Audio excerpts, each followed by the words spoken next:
31 na repatriated OFW mula Middle East agad na pinagkalooban ng financial assistance ng DSWD.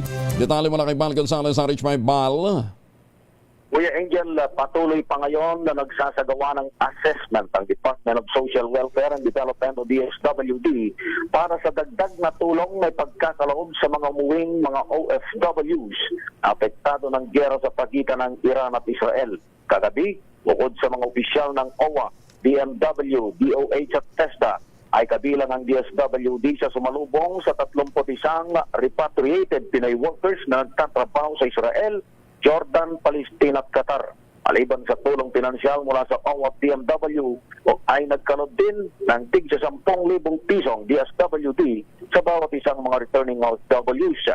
Kabilang sa mga programa ng DSWD, ang pagbibigay ng medical, food, transportation, legal at livelihood assistance at rin ang mental health at psychosocial support. Ako si Bal Gonzales, DZRH, una sa Pilipinas, una sa Pilipino. Maraming salamat, Bal.